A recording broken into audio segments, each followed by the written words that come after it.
Good afternoon, Lieutenant Santos, 1st Platoon, Leadership. The time is now 12:30. Prepare to copy. Situation.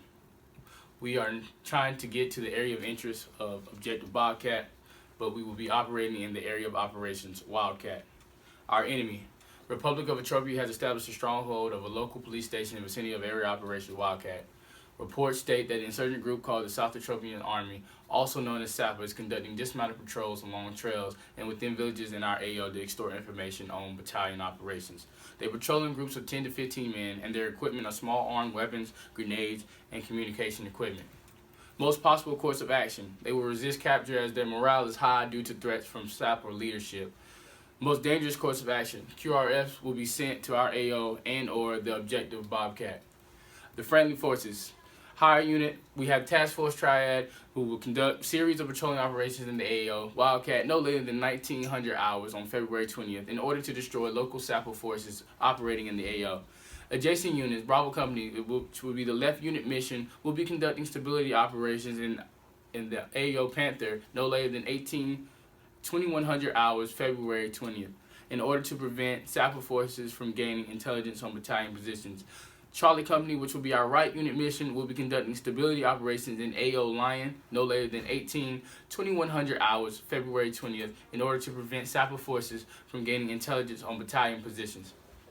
Civilian considerations. Civilians are generally supportive of the Ethiopian and U.S. forces, but some still support SAPA. Attachments and detachments, none. Terrain. Key terrain will be hills with thick vegetation, specifically going through the avenue of approach Thunder. Obstacles will be dense vegetation, may be difficult to maneuver through, and there will be hills that may exhaust our soldiers. Fields of fire, 400 to 600 meters in dense vegetation, 800 to 1200 meters in the bare land. Observations, mostly flat land after passing phase line lines, hills with thick vegetation within the avenue of approach Thunder. Cover and concealment. We will have good cover and concealment until passing phase line lines, but it will be bare land afterwards, which will have to make us use speed, which will be our cover and concealment. Weather. There will be mild temperatures that will assist in maneuvering, but it may get dark during operation, which will require the use of NVGs if needed. Mission. 1st Platoon conducts attack at Objective Bobcat no later than 1800 hours February 20th in order to destroy enemy forces and prevent SAPA from reconsolidating for future attacks. Again, I say, 1st Platoon conducts attack at Objective Bobcat no later than 1800 hours February 20th in order to destroy enemy forces and prevent SAPA from reconsolidating for future attacks. Execution. The commander's intent. We will destroy SAPA forces and capabilities in the AO Jaguar no later than 2100 hours February 20th. Our key tasks. We will destroy enemy forces. We will reconsolidate back to TAA Aggies. We will conduct rehearsals. We will conduct PCCs and PCIs, and we will make sure that we have resupply and recovery. Our end state. SAPA forces and capabilities will be destroyed and unable to reconsolidate for future attacks. 1st Platoon will reconsolidate back at TAA Aggies with the entire company. Concept of operations. First phase, planning. This phase will begin with the development and issuance of squad warnos, rehearsals, PCCs, and PCIs, and this phase will end with step-off. The second phase will be movement. Phase 2 will begin with maneuvering towards Objective Bobcat. This phase will end after the PL, which is me, has the confirmation that all squads are set in their position. Phase 3 will be the execution. Phase 3 will begin with conducting the attack on Objective Bobcat. Phase 3 will end with the hasty defense around the objective. Phase 4 will be recovery. This phase will begin with maneuvering back to TAA Aggies. This phase will end when accountability is confirmed by the platoon leadership at the Alpha Alpha. Now, for the schema and maneuver. If you're able to see here on our map, I'm going to guide you through how we're going to maneuver from the Alpha Alpha all the way to the Objective Bobcat. So we'll start here at the Tango Alpha Alpha, where we will begin with PCCs, PCIs, rehearsals, weapon maintenance, NVGs, testing NVGs and stuff like that, making sure that everybody's prepared for maneuver. We will then step off no later than 0800 to start maneuvering to checkpoint 1. We will go for about 1,100 meters at 260 degrees to get from TAA Aggies to checkpoint 1. Once we get to checkpoint 1, we will stop, conduct the SEALS halt to make sure everything is well, and move forward. SEALS halt should take no more than 3 to 5 minutes, only because we have so much distance to cover to get to objective Bobcat. After leaving checkpoint 1, we will then maneuver for 1,600 meters for 270 degrees to a draw. We will get up to this draw that is right about up here, and we'll pause here and conduct another 3 to 5 minute SEALS halt to make sure everything is going well. I forgot to mention this. We will be moving from TAA Aggie to checkpoint 1 to the draw in a fire team wear squad column. This is how we'll move and traveling Overwatch to get to the objective.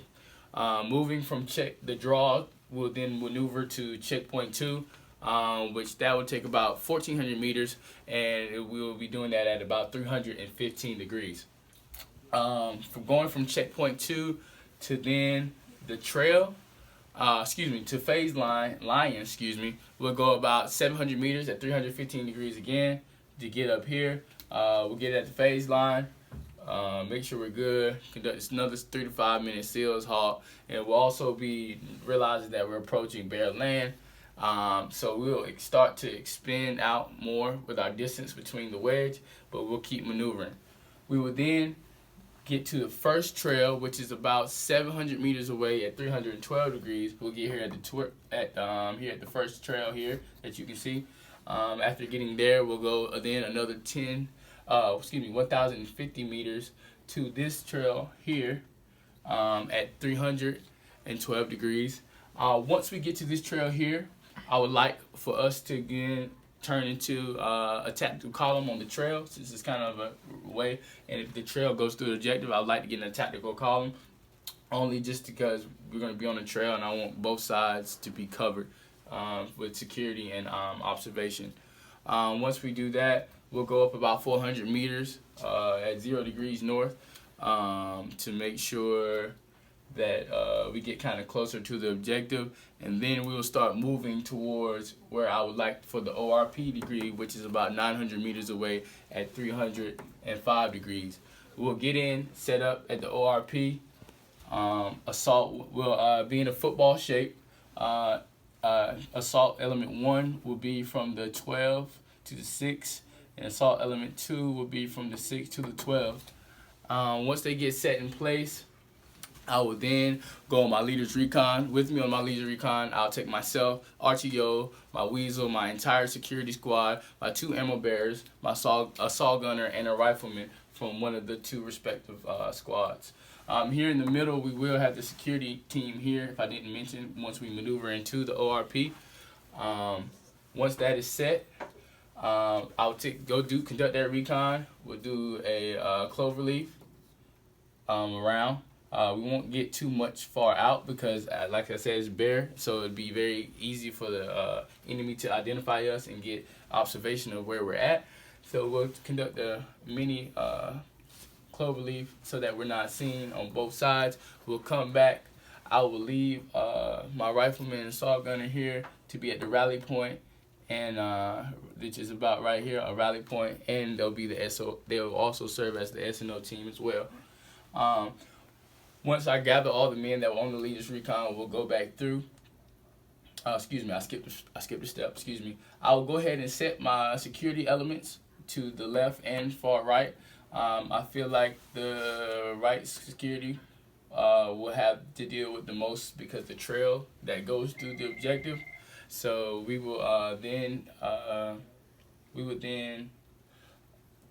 put the weapon squad leader with them to observe and make sure that all signs of all far rear sights are covered by the security elements. After that, though, I'll gather the rest of them. We'll go back. I didn't mention, but here at the ORP, we would have left a GOTWA with the PSG. After the GOTWA was given, we would make sure to try to be back in the time that was given. But we would get back to the ORP so the PSG could count us in. I would then have my assault teams pick up with me, bring the PSG with me as well. And then I would also bring them through the S&O point that we'd set up. After we come to the S&O point, I would have my squad leaders. I would point them to where I want them set up. So assault 1 would be here with kind of adjacent to the left security element, and then my assault 2 would be here kind of adjacent to the right security element. Once they're online, I'd have them go for a mad minute. I'd call it. I would definitely call it with purple smoke, just see so that they'll know, and then I'll initiate with the bang bang. We go for a mad minute to make sure we destroy. I'd have assault element 1 push through, and then I would have assault 2 push through. We would signal shift lift fire by yelling. Also, hopefully we'd have comms and radios. I would disseminate that information through comms to my squad leaders. Once they have set that up, we set up a hasty defense where I'd enact my black and gold plan, my EBW teams, my aid and leader teams, and my demolition team. I would let that be chosen by the respective squad leaders, and that would be reported back to me before we step off from TAA Aggies. Once we do that, we would then, once we have got the final set up here, we would dip off of the objective, or get off the objective using the red, white, and blue plan. We get everybody up, and then we would then reconsolidate back at the ORP. From the ORP, we would maneuver the same way we came. So moving back here to the trail, moving back to the second trail, all the way back to TA Aggies, where that's where we would finally have our final reconsolidation. Excuse me. So as far as service and support, the company trains will be located in TAA Aggies. Material and services will be provided. Class 1 cycle will be only MREs for breakfast, lunch, and dinner. Top off on water before moving out. There's no transportation and there's no services provided. And then the medical casualty collection point will the companies will be at the company's Alpha, which is at Tango Alpha Aggies. And for personnel, EPW collection points are located also at Tango Alpha Aggies. A medevac is available upon request. Purple smoke is available if needed. Command and signal, the company CP, for command company CPs and TAA Aggies, the platoon leader will be with the assault squads, and then the succession of command will be platoon leader, PSG, first squad leader, second squad leader, third squad leader. For our signal, the call signs would be for the PL, Tango 16, FO is Tango 15, first squad leader is Charlie 31, second squad leader will be Charlie 32, third squad leader will be Charlie 33. Number combination will be 24, challenging password will be Thundercat and Sabretooth, and the running password will be Pride Rock. Time is now 12:32. What are your questions? Thank you.